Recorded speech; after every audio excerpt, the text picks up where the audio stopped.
আজকে কথা বলবো হচ্ছে জার্মান ভাষায় বাক্য গঠন নিয়ে, যেটাকে জার্মান ভাষায় আমরা Satzstruktur বলতে পারি। ঠিক আছে, আমরা বলতে পারি Satzstruktur।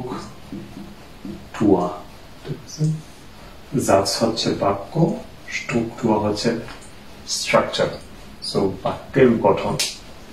জার্মান ভাষায় যখন আমরা কোনো বাক্য গঠন করব, আমাদেরকে সবসময় তিনটা জিনিস মাথায় রাখতেই হবে। তিনটা জিনিস কি? আমার একটা সাবজেক্ট লাগবে, আমার একটা ভার্ব লাগবে, যেটাকে জার্মান ভাষায় সাবজেক্টকে জার্মান ভাষায় বলা হয় Subjekt, আমার একটা ভার্ব লাগবে, যেটাকে জার্মান ভাষায় Verb অথবা Prädikat বলা হয়, আর আমার একটা অবজেক্ট লাগবে। এবং এই তিনটা নির্দিষ্ট ডিফাইন্ড অবস্থান আছে যে বাক্যে কোথায় সেটার অবস্থান হবে। যারা হচ্ছে এই জিনিসগুলা বুঝতে একটু জটিল হয়, তারা ইংলিশ গ্রামারের পার্টস অফ স্পিচটা ভালো মতো বুঝে নিবেন, যেখানে বলা আছে যে noun, pronoun, adjective, verb, adverb, preposition, conjunction. এই জিনিসটা বোঝা খুবই জরুরি, যাতে হচ্ছে আপনি একটা বাক্যের গঠন বুঝতে পারেন। সো এই ভিডিওটা যদি সবার জন্য বুঝতে সমস্যা হয়, তাহলে আপনি হচ্ছে আপনার পিছনের যে গ্রামারগুলো আমরা স্কুল লাইফে নর্মালি পড়ে থাকি, ঠিক আছে, সেন্টেন্স এবং পার্টস অফ স্পিচ, ওই জিনিসগুলো আবার একটু রিভিশন দিলে আপনাদের কাছে ক্লিয়ার হবে। সো বাক্য গঠনের প্রথমেই জার্মান ভাষায় যেটা দরকার সেটা হচ্ছে যে আমাদের সাবজেক্ট দরকার। আমি যদি এখন একটা উদাহরণ হিসাবে বলি যে আমি ফ্রাঙ্কফুর্টে বসবাস করি, ঠিক আছে, তো উদাহরণ হিসেবে আমি প্রথমেই লিখবো যে আমি, ঠিক আছে, আমি, সেটা হয়ে যাবে অটোমেটিকলি সাবজেক্ট হয়ে যাবে, কারণ আমাকে নিয়ে এখানে কথা হচ্ছে। বসবাস করার জার্মান হচ্ছে wohnen, আর কনজুগেট হয়ে সেটা হয়ে যাবে wohne, ich wohne। আর যেখানে আমি বসবাস করি সেটার আগে আমাকে ইন প্রিপোজিশন ব্যবহার করতে হবে। ইন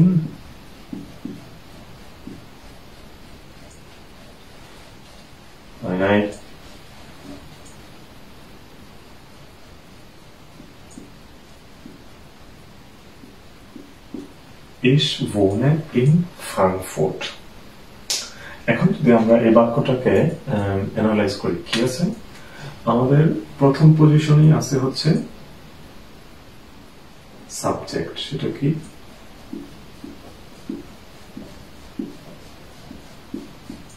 Subjekt, ঠিক আছে। তারপরে পজিশনে আছে কি, আমাদের 2 নম্বর পজিশনে আছে হচ্ছে আমাদের Verb, অথবা জার্মান ভাষায় এটাকে বলা হয় Prädikat। Prädikat মানে হচ্ছে কোনো কিছু ফাংশনাল, যেহেতু ভার্বটা এই বাক্যের ফাংশনটাকে ডিফাইন করে, এই জন্য জার্মান ভাষায় এটাকে প্রেডিকাটও বলা হয় আর কি। আর এইটা হচ্ছে আমাদের 3 নম্বর অংশ, যেটাকে আমরা হচ্ছে অবজেক্ট বলে থাকি, ঠিক আছে। এটা হলো হচ্ছে জার্মান ভাষায় বাক্যের গঠনের মূল তন্ত্র। ইম্পর্টেন্ট কি এখানে? ইম্পর্টেন্ট হচ্ছে আপনাদেরকে খেয়াল রাখতে হবে ভার্বের পজিশন, এটা মাস্ট, এটা সবসময় সেকেন্ড পজিশনে থাকবেই, ঠিক আছে, এর কোনো বিকল্প নাই। আমাদেরকে সবসময় নিশ্চিত করতে হবে জার্মান ভাষায় যে আমরা ভার্বকে সেকেন্ড পজিশনে রাখছি, ঠিক আছে।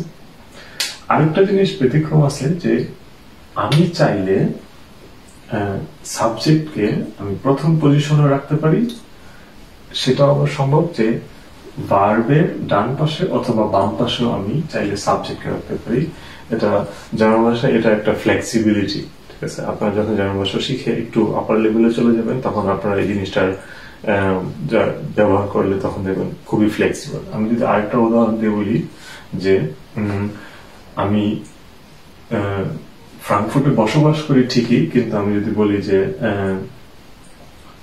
heute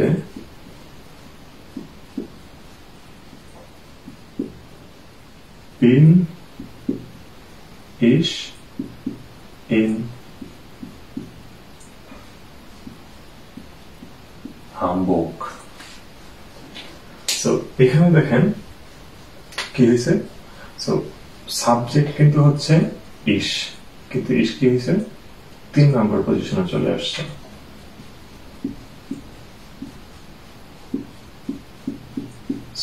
কিন্তু 2 নম্বর পজিশনে কি রয়ে গেছে, ভার্ব আমাদেরকে।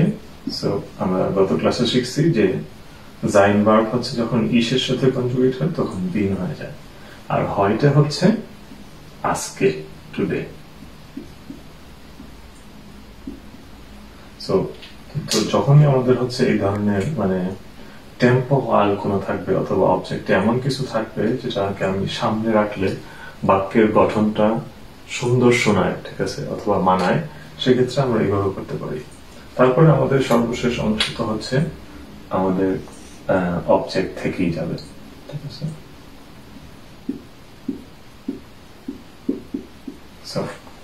এখন সাবজেক্ট, ভার্ব, অবজেক্ট চেনার উপায় কি, ঠিক আছে।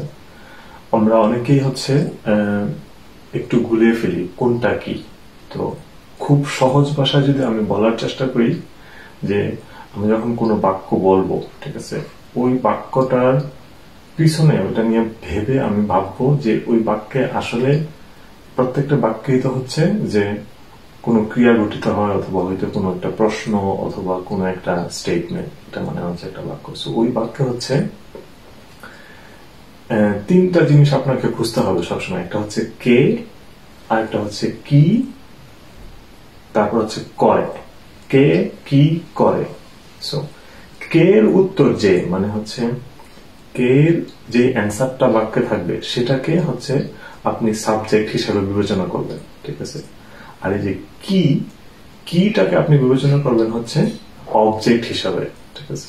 আর এই যে করাটাকে আপনি বিবেচনা করবেন হচ্ছে ভার্ব হিসেবে, কারণ করাটা সবসময় কাজ।